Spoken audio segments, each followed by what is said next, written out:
Hi, everyone. Welcome to the Entropy Podcast. I'm your host, Francis Gorman. This is episode 13. If you're enjoying our content, I'd really appreciate it if you can like and follow the show wherever it is you get your podcasts from. Today's guest has spent his career fine tuning the science of human behavior. Robin Dreeke is a former FBI special agent and former head of the FBI's counterintelligence behavior analysis program. He's a master of building trust in the most high stakes environments, whether it's recruiting foreign spies, decoding human behavior, or training executives on how to lead with influence, not authority. Robin is also a best selling author with numerous titles to his name, including Unbreakable Alliances and The Code of Trust, just to name a few. He's also the founder of People Formula, where he teaches organizations how to use trust as a strategic asset. Robin, it's a pleasure to have you here with me today. Thanks, Francis. Happy to be here. And out of all those things, I always got to throw this in there. The number one skill set in the world to use trust for and building unbreakable alliances is with my kids. My two adult kids, we strategize these things every single day for great relationships in life for all aspects of it. So thanks for the great intro. I must get you over to talk to my 4-year-old. I don't think. Yes, it all starts there. That's where the life arc begins. What a great segue. Because that's our life arcs. Because when we discover the life arcs and that spark and inspiration for who we are today, it all starts around that age. The things that we do that allow us to feel good about ourselves, feel safe, and feel seen. When those things that they're experiencing at that age is the things that we're going to repeat throughout our lives. And so if they're good, healthy things, they're going to be good. If they're unhealthy things, they're going to be lessons learned, and things will work on the rest of our lives of overcoming. So that's a great age. It certainly is a great age. They're full of love and admiration one minute, and they're screaming and shouting at you the next. So I'm working on building different strategies to cope with it. But he's a great little fella. I can't give out about him. It's awesome. Being dad is a number one title in the world that I was telling my son this the other day. So my son's a Marine Corps fighter pilot, and my daughter's a labor and delivery nurse. They're both in their mid to late 20s now. And it is the only, I won't even call it a job. A job is something that you do 9 to 5. It's the only role I've had in my life that I wanted to show up every day. I loved every day, and I would do it all over again. Yeah, it really is a privilege. It is a privilege. Robin, before we get into it, you might just take us a little bit back to your background. I know we touched on a few aspects there, but you've had a really interesting career and it started quite young. Can you bring us on a bit of the journey just so the listeners can understand where it is you've come from to get to where you are now? Yeah, absolutely. And that's part of that life arc. So I grew up in upstate New York here in the States, and I grew up in an underwhelming financial family. So I had to learn a lot of grit and resilience and self-reliance at an early age. I got myself into the United States Naval Academy through that same grit, resilience, and ability to forge great alliances. Got through the Naval Academy by the same things. They kept wanting to throw me out because my academics were a little subpar. And all I ever wanted to do in life was become an astronaut, naval aviator, jet pilot, and aerospace engineer, all those really cool things. And that fell drastically short because someone that has the kind of academic or lack of academic prowess I did failed out of those things. But I wound up having the greatest path ever because I wound up becoming a United States Marine when I graduated. And in the Marine Corps, I learned the greatest lesson of all, and that I spent a lifetime of those reps already of learning how to solve my problems. And I did so by having healthy relationships. But really, when it comes to leadership, and I had a great couple humbling moments in the Marine Corps where I was failing as a leader, and that is I had to start shifting that focus from solving my problems to understanding the problems and challenges of others and being a resource to solving theirs. And that's where that shift started happening. From the Marine Corps, my last duty station in the Marine Corps was at Parris Island, South Carolina, where I was a company and series commander down there in charge of a lot of recruits and drill instructors. Came in the FBI in 1997, and I got assigned to the New York field office up in Manhattan, New York, where I was assigned to work counterintelligence. Had no idea what it was, but I got assigned to work it, and that was taking that skill set of being focused on others and solving the problems of others and applying it to recruiting spies. And so, working in the world of counterintelligence, my job was to recruit Russian military intelligence officers at the United Nations and all over. And I got on a behavioral team for counterintelligence. And so that is kind of the profiling side, but on the counterintelligence side. That's an adjunct job for us in the Bureau. I then took a bunch of transfers around the Bureau, still working counterintelligence, eventually wound up at FBI headquarters, ran a national program against Russia at headquarters. Then got asked to go down to Quantico, Virginia, where I was in charge of training advanced courses for counterintelligence. Wound up taking over the behavioral team that I'd been on since 2001 and became the chief of the behavioral analysis program, where I strategized every single day recruitment operations, double agent operations, false flag operations, espionage investigations, what I call the hooky spooky spy stuff. And what I found is throughout all this and throughout my entire life, the arc has been really pretty plain and simple.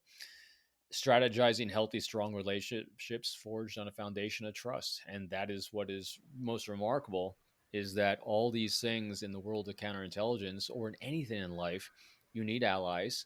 In order to have allies, they have to trust you. You have to inspire someone to feel safe with you if you're going to move forward. And so did all that, retired in 2018, wrote a number of books, both in the Bureau and after the Bureau. And here we are today.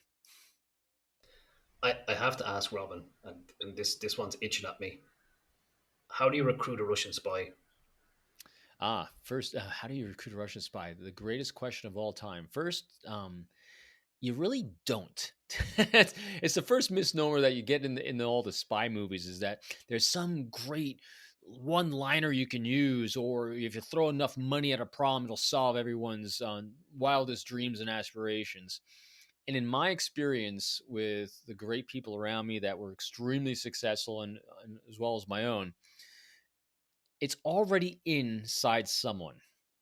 And so what's happened in anything we deal with in life is there is always a wickedly challenging problem we're all looking at. Whether it's, for you and I, whether it's our kids growing up, we want a good, prosperous life for them. We want maybe some education opportunity, whether they're going to a trade school or higher education thing or whatever it is. We might have some issues and challenges with our own finances, maybe paying off a house, maybe some wants and dreams or a nice vacation, or in a lot of cases, there's elder parent issues where there's taking care of our parents as they're getting elderly is an issue and a challenge. There's always some sort of challenge. And so what people are willing to do for those challenges to solve them is where we come into the world of spies. And so someone that has the type of information that can solve the national security issues of the United States and all our NATO allies and what we call the Five Eyes, the UK, Canada, Australia, New Zealand, as well as our other NATO allies, these individuals have the jewels to the kingdom because they know what they're going after. They know what they're trying to steal from countries like the United States and our allies. And so that is a resource that I need and want. And likewise, I have resources that can solve their problems as well. So what you're doing is you're looking for people that already have identified this critical life challenge, and then you're trying to position yourself in a way that they will find you, they will feel safe with you, and they will trust you to be able to solve that problem and keep them alive. And so how do you recruit a spy? You don't. You place yourself in their line of sight in a position that they can trust you to solve that critical life challenge that they have. Sounds simple, right? Sounds really simple. I must try it out. It is. It's really funny. It really is. Here's the challenging part of it, is doing a deep enough dive to understand another human being. Get over yourself, get over your ego, your vanity, your insecurities, your trauma responses, your own trigger points, to really truly see another human being for who they are, and not judge that human being, to not guess at what those challenges, priorities, and pain points are, but truly understand what they are. Allow yourself to be in their line of sight. Allow yourself to enter their lives when they decide they're looking, and that they can trust you when you display the great behaviors of trust. Again, because think about this, if you're willing to even contemplate someone coming into your life or inviting someone into your life to be this resource to solve one of these critical life issues, if they're using any sort, or even if you think they're using any manipulation, subterfuge, or deception, there's no trust. No trust, no relationship, because you're about to place your life and potentially your family's life in their hands. They won't trust you, and there will be no recruitment. There'll be no cooperation. And recruitment's kind of a crass word to me anyway as well. It's always a cooperation between two people trying to solve some critical life challenges and problems. That's really interesting, Robin. And I think it's a nice segue into what I want to talk about next, which is we're in an era of digital transformation, and with it comes high levels of disruption. We're seeing large tech firms kind of demanding employees back to the office where they were used to that either hybrid or remote comfort. And then we're seeing AI come across the stratosphere with other emerging technologies like post quantum, which are going to be highly disruptive to individuals' lives at every level. Is trust being eroded by technology, or is there a way that leadership teams need to start considering the employees and their workforce, and how do they foster collaboration with these tools and these changes in order to get the outcomes that they want, but to find that right balance for everyone in that situation? So, really detailed question. I'm going to try to break it down to a really simple answer. And the simple answer is as Homo sapiens, as we've evolved for hundreds of thousands of years, we all seek, crave, and need the same things. And the last development of the last 10, 20, or a couple of decades of technology hasn't changed us and what our needs, wants, and dreams as aspirations are at our core. Technology has changed how we get that information and how we assess that information, but still the same need is there. That is, we're always going to act in our own best interests in terms of our safety, security, and our prosperity from our point of view. We're going to do those with people that inspire us to trust them when they display open, honest communication, transparency, and vulnerability. And so, with that as a foundation of understanding what we're all seeking and craving, how does technology impact that? Well, technology is assaulting that in some areas because we think we can be satisfied with that human connection that we seek and crave with being present for someone else and being organic with someone else. But technology can't quite fit that bill. So you might require like 50,000 likes in order to get one person in person to say, wow, you did a really good job today, Francis. I really appreciate it when you did X, Y, and Z. And I'll tell you what, your podcast is doing really phenomenal. I can't wait to retweet this and rebroadcast this out to a lot of to my followers as well. Because when you make that personal, very, very granular connection, that means a lot more. And so it's just understanding how to use technology as a partner and not a crutch. And so that's where trust can keep building using it as a partner and a collaborator, especially with AI. When people start getting lazy, that's when things start falling apart. Because here's another thing we do as human beings because of our millennia of evolution. We strive and we thrive when we're in deprivation mode. We are not genetically, biologically engineered to do well in abundance. And right now, I mean, just think about it. Just think about how much this makes sense in today's world, in today's economies. As challenging as we all think it is in the present moment, not 100 or 200 years ago, people were still dying of famine. Well, we've genetically engineered our food, so we can feed the world. Now, that doesn't mean that there's not food challenges and hunger, strife, and all these other things because of economics, because of policies, because of politics, and all that. But we have actually been able to, as Neil deGrasse Tyson says, and all the big food conglomerates that are modifying our food, we can feed the world. We've overcome so much as a species. And even with information, we've gotten so much information, but we still create more problems because a great book that talks about this called The Abundance Crisis or The Comfort Crisis. We are not meant to live in comfort. Just think about the times of our history when we've made these huge leaps forward in both societal things, economic areas, technological areas. It's when we've been at our lowest because when we are in deprivation mode, that's when we innovate to solve those problems. And so when we're a society inside of comfort, comfort can be too much technology. If we're leaning on it, or not just leaning on it, but giving it all over, we then create chaos. And so using tools to keep moving forward and innovating is really what's key and critical. And the behaviors of trust have not changed at all. We're always consistently seeking open, honest communication, transparency, and vulnerability of those people that we're engaging with because those behaviors allow us to feel safe because they empower us with situational awareness. When we have situational awareness, we feel in control. When we feel in control, we feel safe. I tried to make it a simple answer, but I think I overcomplicated it. Lots of good detail in there, Robin. Don't worry about it. And I think so. The vulnerable aspect and the situational awareness are key parts of that to bring it true. Um, as someone who manages a team myself, to get the most out of the work we do on a day to day basis, have you got any strategies, simple strategies, just to help the team function more cohesively to help us move Sure. forward? How would you support someone in those scenarios? I think there's really two critical areas in there for a team to be bought in, be all buying and put 120% of effort into everything they're doing. One, and Simon Sinek talks about in Start With Why, is everyone's got to understand the big overarching why and where they fit into that why. I mean, there's a great story and anecdote that people have told numerous times of some person that saw themselves as a lower end worker who's mopping a floor just was about to get frustrated and quit the job in the restaurant he's working in because he says, I'm just a lowly sweeper in the store. And the manager said to him, the leader of the organization, but you understand the impact you're making. He goes, no, I'm just a floor sweeper. He says, yeah, but what's your goal and aspiration? He goes, I'd like to be something more than a floor sweeper. And he says, well, here's how that works. He said, if you sweep this floor well and you clean up well, what does that do to our ratings with the health department? Does it go up or go down? He goes, well, that goes up. I said, well, and that goes up. Do you think when we put that sign on the front of the store that says we're a 5-star rating for our cleanliness, that we're going to have more customers come in? He goes, yeah, we'll probably have more customers come in. If we have more customers come in and we have a need for more people on the staff and growth, who do you think we're going to want to hire from within or from without? So everyone has got to understand their role towards that greater why. So that's the first thing. And the second thing is people need to be seen, they need to be heard, and they need to have every conversation about them. And you can take the same message that you have and you can shift it by shifting the focus of that message in terms of them. And this is what I call the golden keys of communication that I pontificate about all the time, because these are the 4 keys I was missing my entire life until poof, I started putting together.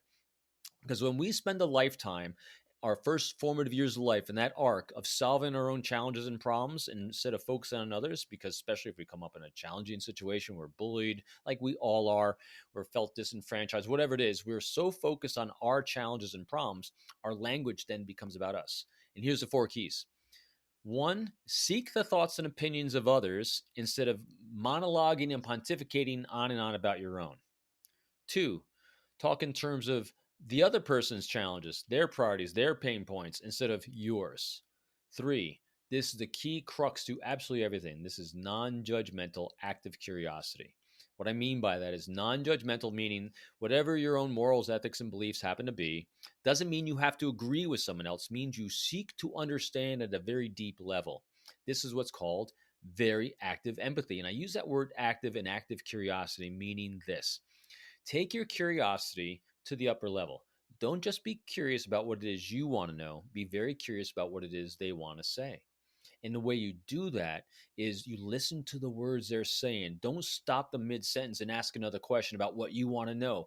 Listen to the words they're saying, the stories and anecdotes they're sharing, and explore those with a very easy what question, quote unquote what, W-H-A-T. What was next? What was the goal and aspiration you had? What path did you think you're going to be walking? I mean, just look at those 3 questions right now, and you're going to get a whole buffet of what's important to them. And then finally, you empower people with choices with the beautiful word if that's something you're comfortable with. If you prefer to do it this way or this way, what you think would be best forward for you. So using those 4 golden keys of communication, shifting the focus from you to others, people understanding the overarching why of where they fit into the dynamic of the organization, group, and organization, that's what really gets teams on board. That's really insightful, Robin, and it's so simple when you break it down. It is into your 4 different pillars. I was starting to have a read of the Code of Trust, and you've got 5 principles in there: suspend your ego, be non-judgmental, honor reason, validate others, and be generous.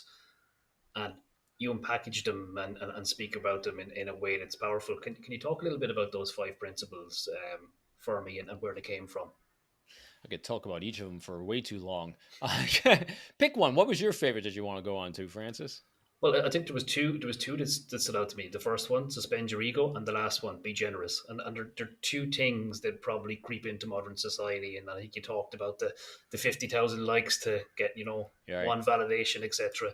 And that drives ego, but it also drives the fake generosity aspects of the modern world as well. So those 2, if we could pick them up, maybe, and we'll just have a little chat about them. And we can blend those 2 together because all those really go hand in hand. So ego suspension, most definitely the hardest thing to do. And you said it a few seconds ago, said, oh, this all sounds very easy when you lay it out like this. And it is.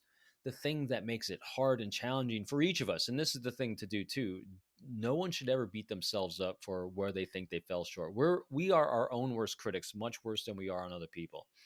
We're all working on this. It's not a big deal. Just know that you're working on this. And so part of that working on this, the thing that undermines these great relationships, these great dialogues, these great conversations is our own ego, our own vanity, and most importantly in there, our own insecurities.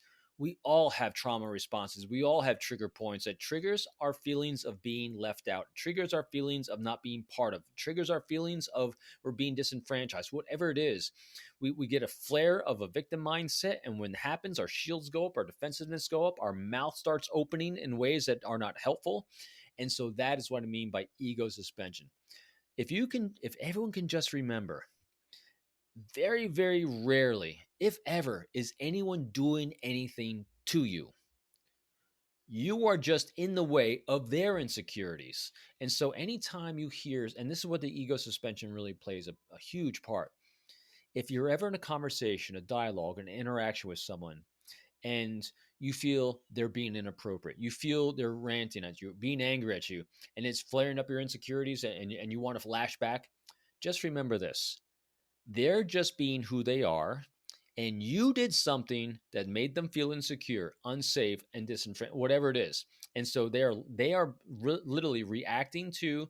Granted, doesn't mean it's appropriate or inappropriate. It just is. They are being insecure with their language because of you. And so ask yourself, what did I do that didn't allow them to feel safe conversing with me? What action did I take? What's going on in this situation that they don't feel safe enough to calm down? And so when you can let go of your own wanting to lash back, wanting to get revenge, wanting to get the one-liner and whatever it is, and just literally ask yourself this very simple question: is what I'm about to say or do going to help or hinder a healthy dialogue and a healthy relationship? Because that is the only way we solve challenges and problems, is with a good, healthy relationship and a healthy dialogue. And if you start reacting back to them the same way without suspending your ego, it's just chaos. And there's, to me, there's no right or wrong to this. It just is. And so that's probably the first thing to do. And then be generous. Here's what generosity is. And generosity, it's probably going to be the bravest thing you do. Be generous with kindness to start with. There's a great game theory that's been proven millions of times over, and that's called tit for tat. And tit for tat starts with the fact that in these game systems, in every system in life, they've experimented with the back and forth and collaboration, not collaboration. What's most advantageous, and what they found through playing this out, not just in short term, but we're talking like thousands of years into the future, when the way these games work, is that when people start out with kindness, eventually it will come back to kindness. No matter what the other person reciprocate with, if they want to poke or jab you back, you just mirror the last reaction they take, but always start with kindness. And in other words, let go of your ego, let go of your vanity. When they finally come around to reciprocating with kindness and generosity, all will fall into place. And so first, with generosity, be generous with your kindness, be generous with your grace that you give people, and don't hold on. And most importantly, be generous with your time. So those are a couple things to do. Again, easy to say, can be hard to do, because it requires us to take a leap of faith in many of these situations. But I guarantee you, the way the laws of averages and statistics play out, and the way the human behaviors is just a cause and effect, they all are exceptionally predictable, and they do work. And again, sounds so simple when you lay it out like that, Robin. But yeah, very impactful, especially generous with time. I think time is something we only have a finite amount of, and it's very hard to find hours in the day. But box it off. And I hate to interrupt, Francis. And here's what I want to do: this one thing with time too. So think about this. People will make the excuse or rationalize that I don't have time to do this. I don't have time to sit down and have a cup of coffee with someone. And I'm not talking about that. You're right. That takes more time. You know how long it takes to be generous with time when you just do this? So, Francis, what was that spark and inspiration that set you on the path of who you are today? How long did that question take? Seconds. Yeah. Yes. And I'm going to listen to the answer you had, and I'm going to remember that answer you had. Say, Francis, I can't wait to hear more about that. I'll tell you what, if you got a chance later this week, can we follow up with that? Boom. Who was that entire conversation about? Me. I now have a spark that's going to give me your life arc. I'm going to start hearing what is a challenge, a priority, and pain point in your life. I'm going to start understanding how you make decisions. We're going to start understanding all things about you, and they only have to come in little seconds of glimmers. And now think about this. During the course of your day, how many people did that? Slim to none. You be the one person. It takes 3 seconds to ask a question that means something to the other person. And is that time well spent? Yes. I think, Robin, this brings me onto something that I was a bit fascinated when I was doing my background research, and you talk about how to be unforgettable. Is that one of the techniques? Yeah, it is. How to be unforgettable. It's not how you make people feel about you that matters. It's how you make them feel about themselves. One of the greatest things you can do with another human being is discover the greatness in them they never even knew was there. When you are just, we're all born with, I truly believe this. I think we're all born with like one genetic spark or talent. And then it's up to us to whether we give that spark or talent some water and nurturing to give it the reps it needs to kind of flourish into something more. Mine, I'm positive. I'm a positive aspect guy. I used the analogy the other day that, I see the glass as half full no matter how much water's in it. If there's only this much water in it, and if it drains completely out, I get a hose, I fill it back up, and it's still half full. I mean, I am that kind of positive guy. So when I'm conversing with someone, of course you have challenges. Of course you have weaknesses. Of course you have things you're working on. Of course there's things about you I might find irritating. But you know what? We all do. So do I. I don't look at those. I'm going to focus on this. I'm going to find the greatness in you. I'm going to find what we have in common. And that's how you become unforgettable, because I'm not focused on what I can do to impress you with me. I'm trying my hardest. I'm going to find what's impressive about you to you and to me. And if it's not work based, I'm going to find something about, Francis, you know what I'm going to remember about this conversation when we connect again after this, no matter how long in the future it is? 4-year-old son. No matter what, at the end of the day, I could see the spark in your eye talking about your son. That's what matters, and that's what matters to you. So that's how you become unforgettable. Be the person that talks about the thing that matters the most to the other person. I also have an 11-week-old, but I won't get into him because he's making the eyes look very tired at the moment.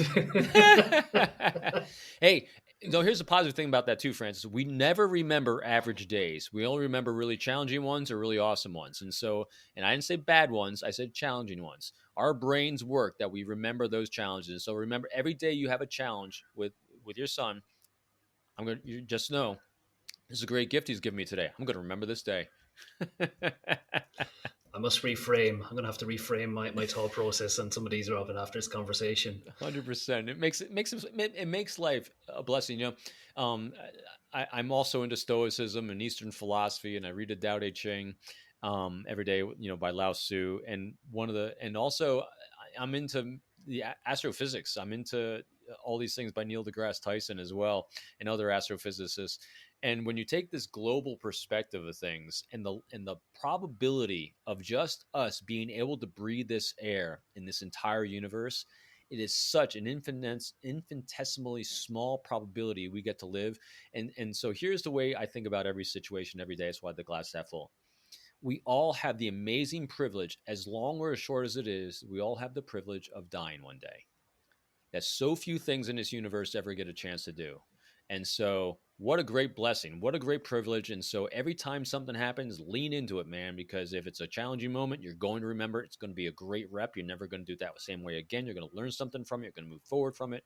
And so few organisms or particles in this universe get a chance to do that. So that's how stupid optimistic I am. Oh, it's very good. It's a great perspective on life, Robin. It's a great way to have that infinite optimism and see the best in the situation. And I think I would agree. You learn more from your worst days than you do from your best days sometimes, and that's foundational to who you become as an individual over the years. It's like making a diamond. All that compression. Sometimes it kind of comes out the far side as something beautiful. Absolutely. I read enough history to see how blessed we are to live in this time period. I read a lot. I've read so many survivors of Auschwitz's stories. I just finished one called Daughter of Auschwitz, The Redhead of Auschwitz, Into the Woods, Viktor Frankl's, Man's Search for Meaning, Ellie's Working Tonight. I mean, and then even you go back further, all the way to the 14, 15, 1600s in Europe or anywhere else in the world, being marauded by highway bandits, dying of every single disease on the face of the planet that no one could figure out. I mean, mortality rates were abysmal. One in 4 children didn't make it past 3 years old. I mean, really, we're okay right now. No matter how bad as anyone thinks it is, we are pretty darn good right now. And it's going to keep getting better. Now, it doesn't get better in time frames of a year or two a lot of times, but it does get better over time. Over time. Robin, I wanted to ask you before we finish up. We've talked a lot about trust, but in our lives, in relationships, in business, if trust is broken, in your opinion, can you fix that? Can trust be regained? Yeah, a common, most challenging question is, hey, if you're in a situation, you've done something silly or stupid, or the other person did that broke that trust, what can you do to regain it? And yes, it can be regained, but it is a long haul and a challenging road because it's not up to you. Now you can do things that you can hopefully move that pendulum to start swinging back in the direction, because what happens is when we lose trust is the other person didn't feel safe with you, and you did something that was counter to their feelings of safety, security, and prosperity for themselves and those they care about. That's what blows trust. You didn't operate with the behaviors of trust, which is that open, honest communication, the transparency, and vulnerability.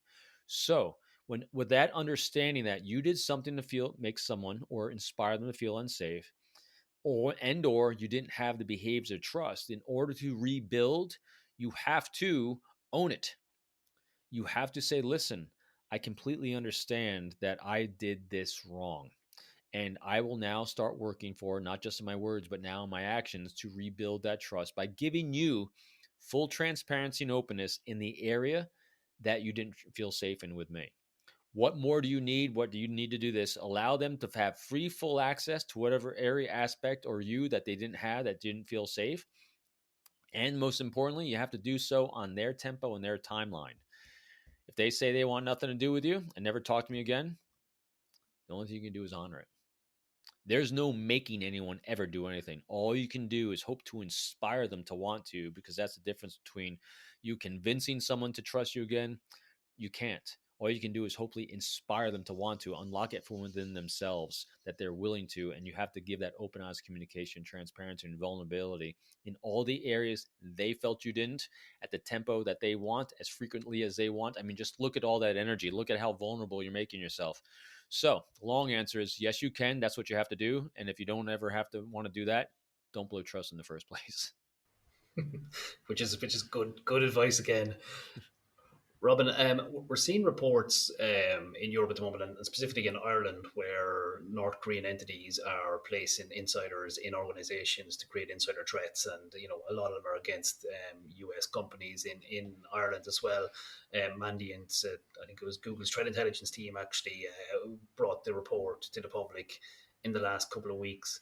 Is there with I suppose the growing tensions in Europe with what's going on with Russia, Ukraine, and the wider world, we're in a very unsteady place geopolitically at the moment, and that's probably driving a lot of bad actors or nation state attacks. Is there anything organizations can do to help bolster themselves against the human element of risk and threat to their organizations internally? There's two things in there. First, I want everyone to first take a deep breath, and deep breath in the sense of, I know everyone's feeling very unsafe because of the world's geopolitical challenges and dynamics that are going on. But as a study of history and a knower of all the things that are going on in the intelligence world, it's okay.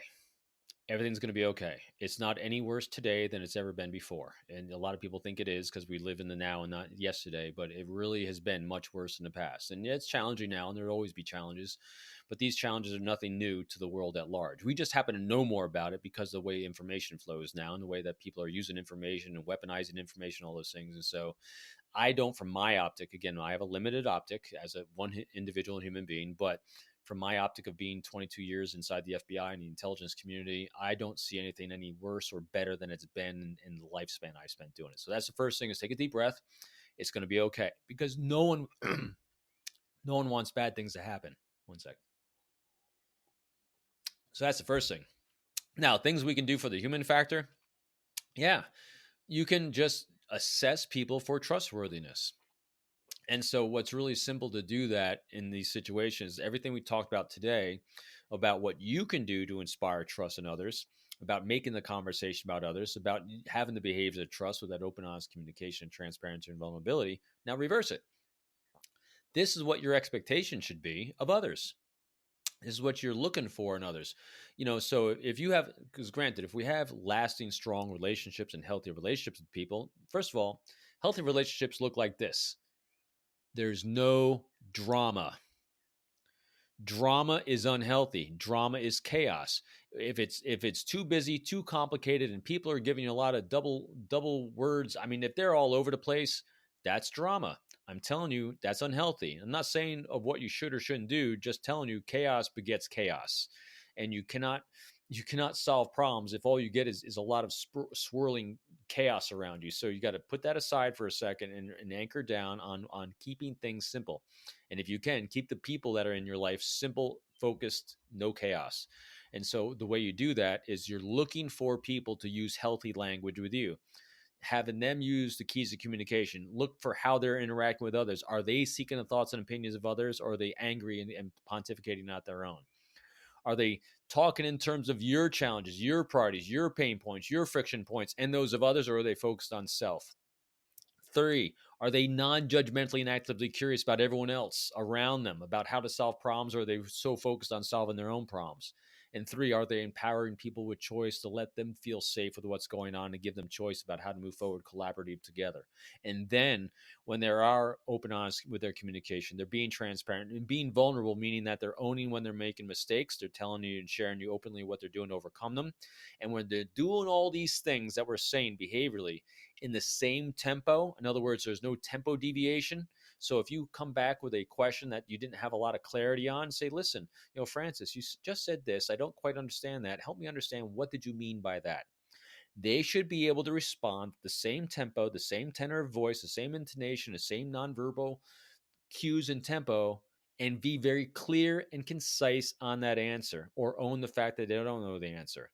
That is what you can trust. Now, if all of a sudden they shift, they block, they blade, and they're telling you something different, it's incongruent with what they're sharing, that's a reason to take a pause and say, we have an issue here. Now, I'm not saying say this out loud, but here's an issue where there's a lack of transparency, there's lack of openness, and we have incongruence with tempo. So this is an issue for them, and we need to either explore this deeper to solve it, or we need to walk away from it. So that's what I'm looking for. I'm just looking for good, healthy behavior from those I'm engaging with. Okay, okay. I'm gonna have to replay this after and It's a write down a lot. I couple. know it's I call it death by Robin. It's a lot of information nonstop. But hopefully, when you do listen to it again, and everyone does, do a replay on this, it is really is simple. Remember this: to keep it all simple, what are you going to do to inspire someone to feel safe with you? To do that, you need to understand that all human beings are always going to act in their own best interest in terms of their safety, security, and prosperity for themselves and those they care about. And that could be small, that could be large. But once you understand and do a deep dive of that, you can now predict that behavior. You can now understand how they're interacting with the world, how they're making decisions. And if you don't, and you're missing it, and they're doing it not with what you expected, means you don't know them well enough. And so dive even a little bit deeper. Or they're just completely chaotic and unhealthy. And so you need to make other choices. That's fair. It's fair and it's logical again. So I think I can see how you've got a number of books in this space, Robin. It's you're a fountain of wisdom when it comes to these aspects. Robin, I've been looking at a lot of the different kind of interviews you've given, and you get brought in quite a bit to talk about the worst parts of human behavior, whether it's murders or attempted Oh, yeah. assassinations, etc. What do you look for in an individual that defines these behaviors, psychopathic behaviors, aggressive? Is that something that forms over a lifetime, or hmm are you born with those traits and they just materialize based on the environment that you're placed in as you evolve in life? Francis, fun question. It's the first time we're infusing my latest background in the last couple of years of doing true crime in human behavior. Here's what I'm seeing in every single case I've covered, whether it's a missing person, whether it's a abduction, whether it's a serial killer, whatever it is, it's the same thing. Guilty people that have committed these crimes, there's an arc. There's always an escalation. So just like we've talked about here, human beings, we talked about that lifespan behavior arc. Things that your son is doing at the age of 4 is going to be part of his spark and arc that allows him to feel safe throughout life. You provide a safe, healthy environment for him. That's going to be a safe, healthy arc. Now there's going to be little blips and bloops along the way, but generally it's going to be healthy and safety. What people are doing, the most abhorrent things against another mankind, where it's going into the realm of violence against others and crime at an escalated level, when it reaches that level, it's never, ever, ever the first time they've done it. It's never, ever the first time they've done violence or had violence or angry thoughts about someone. Now, granted, it might be the first time they've taken and escalated to the level of death or physical assault or mental psychological damage, but it's always been an escalation. So the first thing I'm always looking for is if someone is a victim, and the first thing I'm doing is I'm looking around that person's close circle, because I think it's 85 to 95% of the cases, the people that have had violence done against them, they know the person. The person that does the violence against them is already in their life or connected in some way. So you're going to look at that circle of people around them, and the first thing I'm looking for is who's unhealthy. Who has a healthy, unhealthy background and established arc that says that they are on an escalated path to a violent or potential violent act? Because people do not go from 0 to 100. James Clear, Atomic Habits. No one forms a brand new habit of healthy, engaging life in a healthy way, and all of a sudden I'm going to kill someone. It just doesn't happen. Now, mistakes happen, accidents happen, and that's a completely different story. But generally, in those cases too, where there's 99% of the time too, also there's some sort of alcohol or drugs involved in those cases too. So what you're doing is you just look at the law of averages of everyone and everything, and so it becomes very predictable about how these things played out, how they started, who's involved, who's not involved, because they're all following arcs of behavior. Really insightful, Robin. And I think we're just up on time, but it's been an absolutely inspirational conversation. There's so much value in there, and I think the listeners are really going to get a lot out of it. So, really, really thank you for coming on and speaking with me today. Oh, my pleasure, Francis. And for everyone listening, he said it once already, but I want to encourage everyone to do it too. Puts a lot of time and effort into putting this together and bringing great people with great knowledge on for you all. So make sure you hit that like, subscribe, and share it with your friends. Robin, amazing. Thanks very much. Thank you. Such a pleasure. Thank you.